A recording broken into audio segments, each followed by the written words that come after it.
You're listening to East Meets West Pakistani Professional Journeys podcast. Welcome to the East Meets West Pakistani Professional Journeys podcast. Today we have Ajaz Siddiqui, who graduated from George Mason University and has spent over 30 years in the banking sector. He started as a bank teller at SunTrust Bank and later became a VP/regional manager in multiple banks. It's a pleasure to have you on the podcast today, Ajaz. Azam, thank you so much for having me. All right, I guess we can get started. We could start from your journey in Pakistan and then later on in the US. So in terms of your experience in Pakistan, did you grow up in Pakistan or was it more like you grew up in the US? Yes, of course, I was born in Karachi, Pakistan. I was there for about 16 years, and then my journey started in 1983 and 84. I came to the US. Okay. And how was your experiences in, I guess, the transition from Pakistan to the US? I'm assuming it wasn't easy, or was it actually easy because you had the background and knowledge? Oh, absolutely not. See, I am from a middle-class family. My father was he was an inspector in the police, and he was one of those guys who would not accept any bribe. And once he told me that, son, I could make this Pakistan America for you, but I'm not going to, because there are so many reasons that I will not take any extra money, bribes, or anything on that. And so we had an opportunity to come to US. And in 1982, he came to US first. And then he asked me to join. I was 16 and I came. And when I came, it was pretty shocked. As you can imagine, limited knowledge, very limited, broken English, basically. Came to a US where everything was just wow. So it was a big culture shock for me, definitely. Okay. And what was the greatest challenge you faced other than, like you mentioned, maybe the language barrier was there, but was there any other challenges you faced or? As we brought up in such a conservative society where religion is your number one priority and the family is the second priority on that. So having said that, those were the two challenges when you came. You do not have both of the support, I would want to say, on the religious side and the family side. Even though I have a small family members here, they supported me, but it was not like back home. So that was the transition for adjustment was about good 2 to 3 years for me before I became, I would say, comfortable in the culture. Because right away I went to the high school, and this is exactly where I have seen what I've saw in the movies. That wow, it is real when you sit in the class and people are just making jokes and doing all sorts of weird stuff. And we, as a student from Pakistan, who are just obedient, just sitting and bowing our head and not showing any emotions. And here in the US, it's totally opposite. So that was a shock for me as well.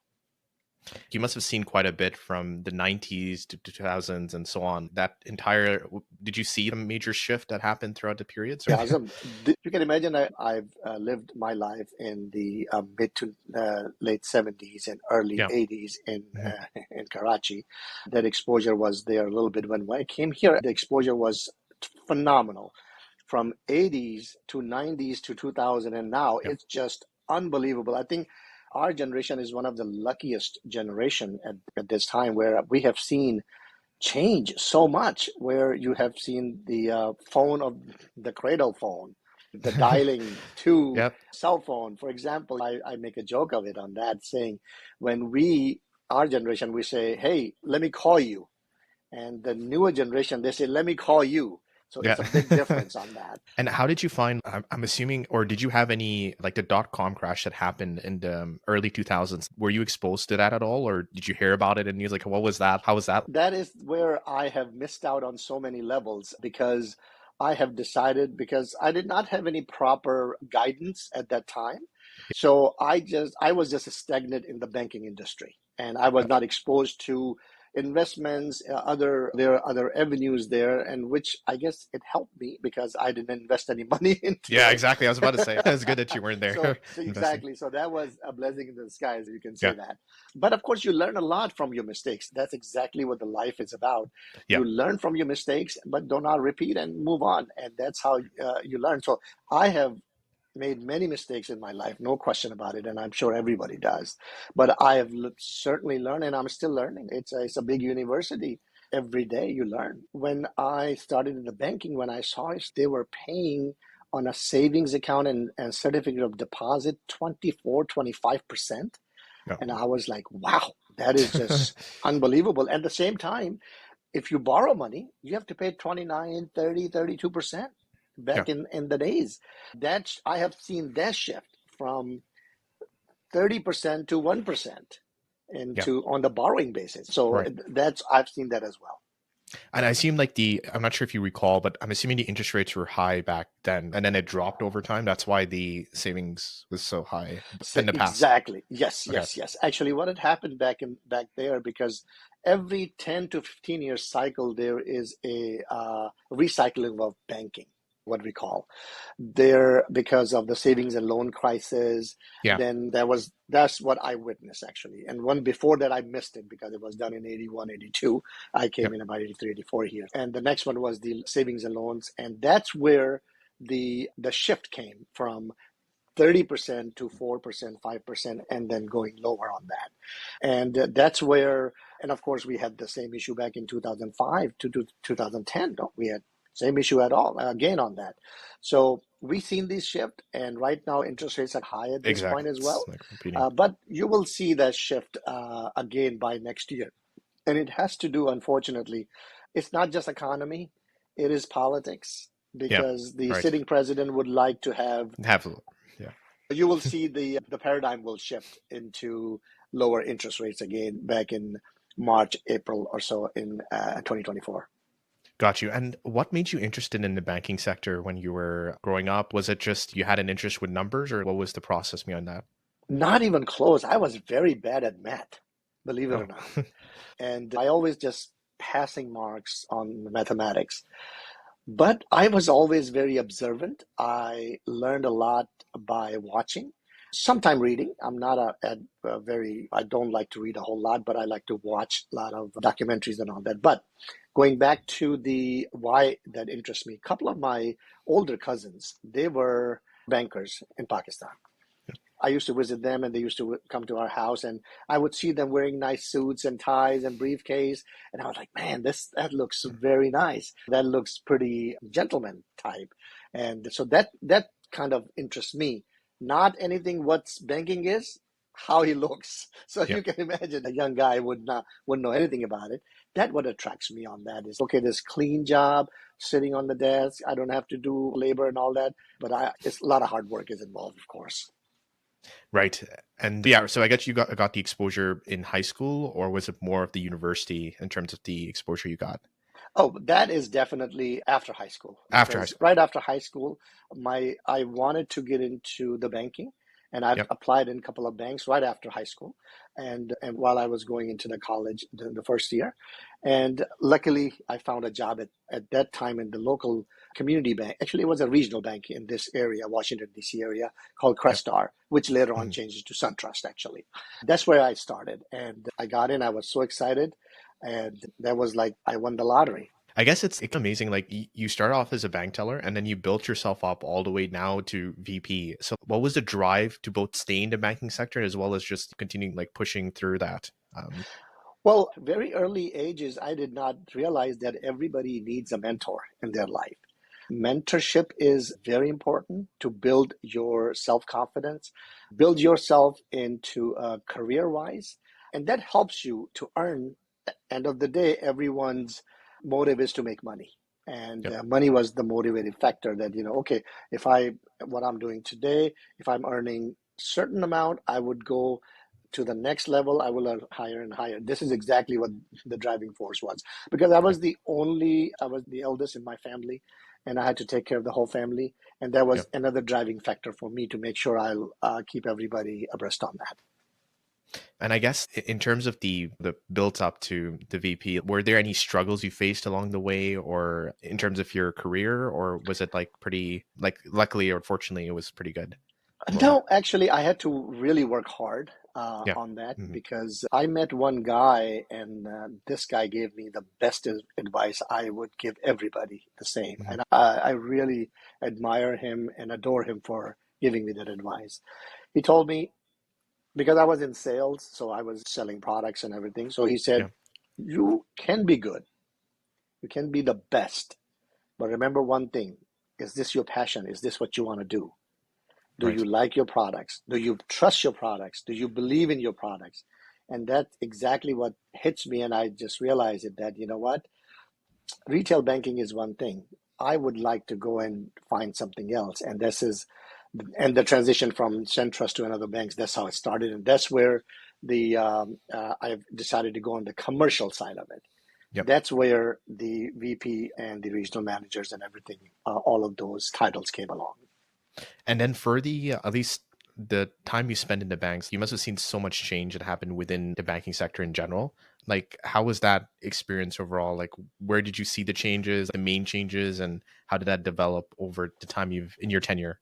But this one particular bank pushed their clients to use ATM because that was the new phenomenon at that time. Yeah.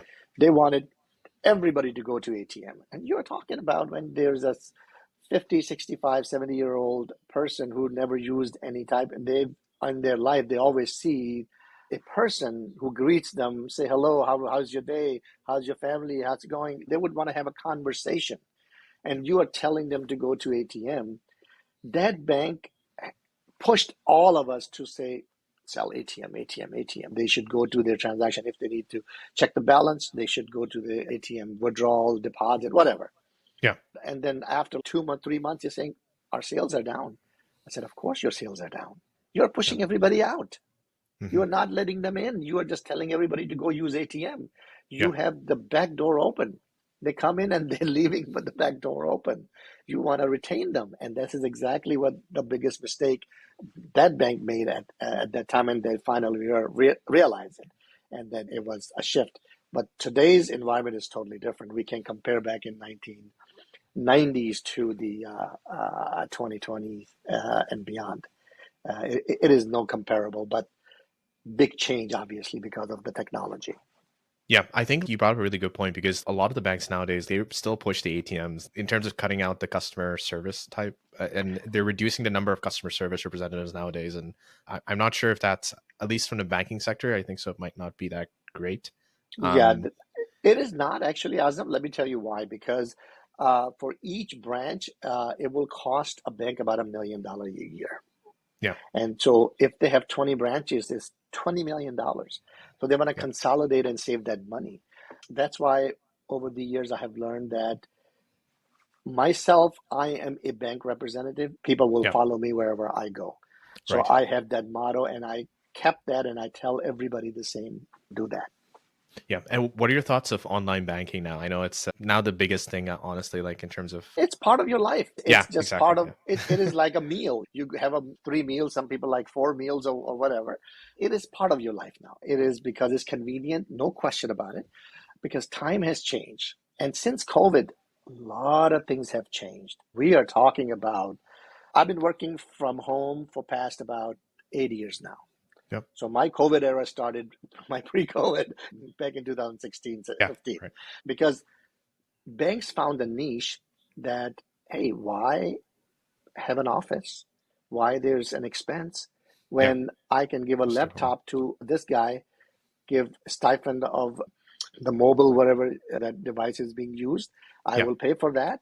And you are set. I don't have to worry about it. And this person will go ahead and bring the business Right. and And they would that's save so much money. And this is exactly what the model of a lot of banks, especially on the commercial side.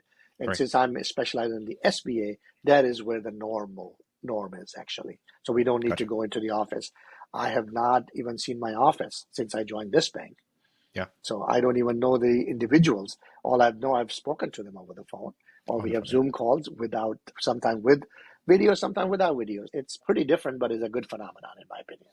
And in terms of balancing both your career and your personal life, how do you strike that balance? Do you have a certain like way of this is the workplace I have at home, and then it's external from personal? What's your process of separating the two?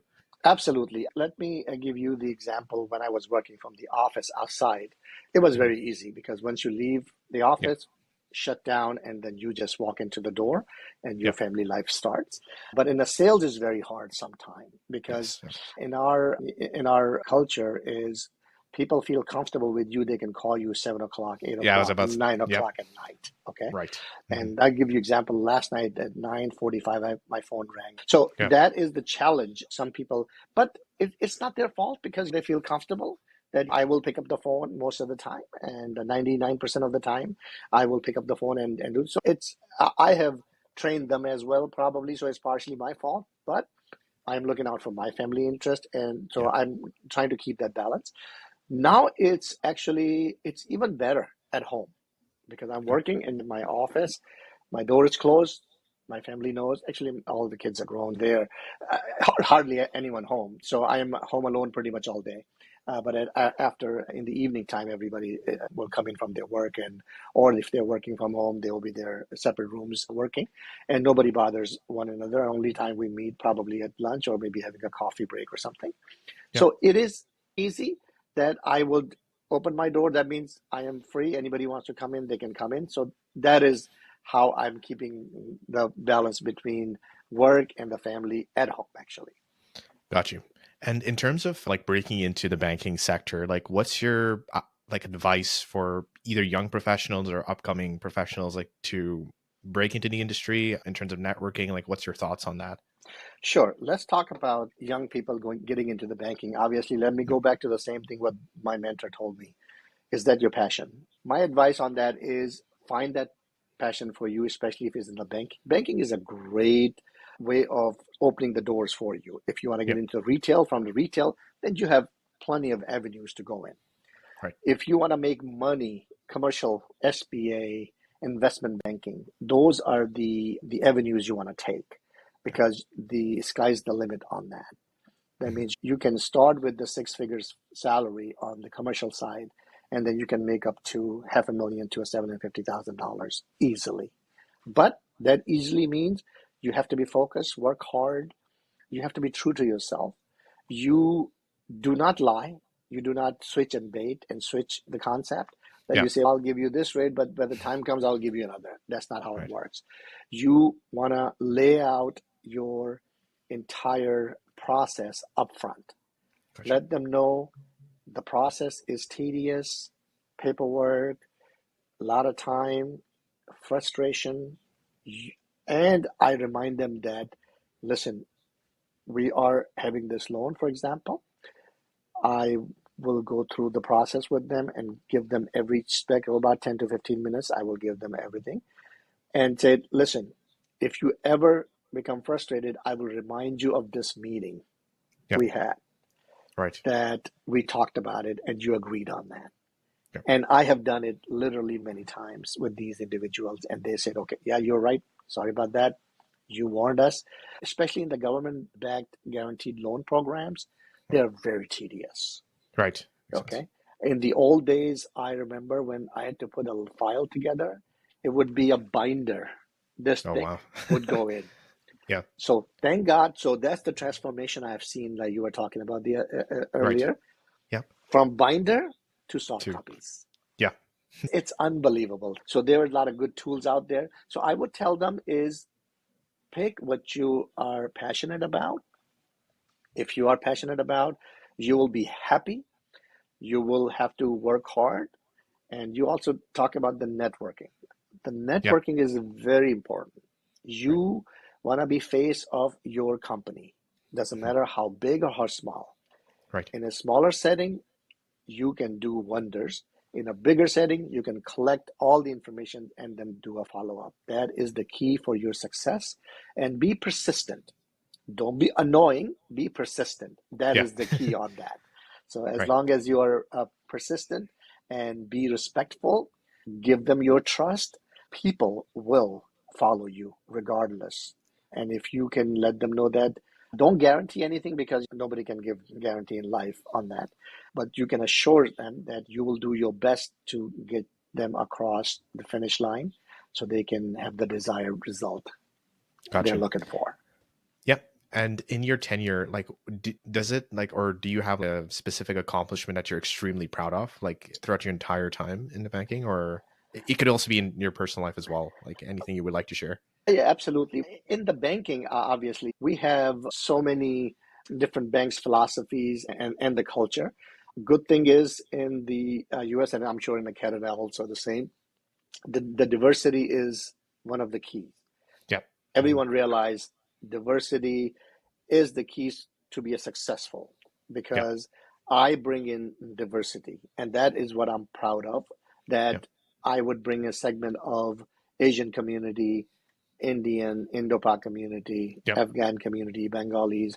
So those are, and it's a big, huge business wise. These guys have huge businesses everywhere. Right. Okay. So and they realize that, hey, we need to tap into that market. So every time, every bank I have gone, because they realize my potential that I have associated with the Chamber of Commerce's, I've associated with other organization, cultural organization, cultural programs. It's important. And for if your business can sponsor a program, that is a good way to put yourself out there. I know you don't get a whole lot of that. It is Yep. just a poster, maybe a name, phone number, but you as an individual have to go in and make that happen. Right. And lately, I have gone into the Turkish community. Unbelievable. These guys are excellent business people.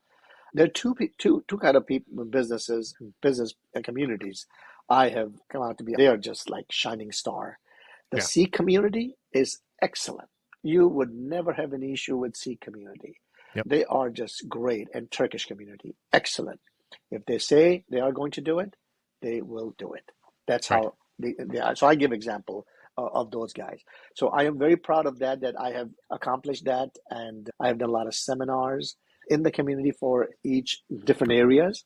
What I've done is taken the bank, taking the CPA, taking the lawyer, also a business broker, a mortgage broker. So entire team on the panel, and just invite people and said, okay, here we are. You want to start a business? That's how you do it. You want to Right. borrow money? That's how you do it. You have a problem? That's how you do it. That is what I have accomplished in the last 15 years or so in the Gotcha. different communities. Yeah, and you did mention some of the groups that or the seminars that you've done. Do you have time? I know it's probably extremely busy on your end, but in terms of volunteering, is there any initiatives that you were involved in or? Absolutely. See, I used to work very hard, and then I got older, so I found out that I can work smarter. So Yeah. that's how I do now. I work smart now. I Right. know my timing, and it gives me a time to, I'm not doing the volunteer work to gain the any monetary gains for that. I'm Yeah. just doing it for the community. So recently I have joined there was a Muslim cemetery in our area. So Mhm. I become a board member on that as well. Nice. And that gives me tremendous pleasure to help the community. And we are also working on a funeral home for the same, for the project, to Yep. bring in the cost down. So Mhm. those are the things you relate, because you always want to make money, no question about it. But at the Yeah. same time, you want to do the work you are supposed to do on earth, help other people. And were there any groups that helped that you joined professionally in the US? I'm not sure if there's actual groups within the banking sector or in general that really helped propel your career, or was it mostly just from the work that you were doing?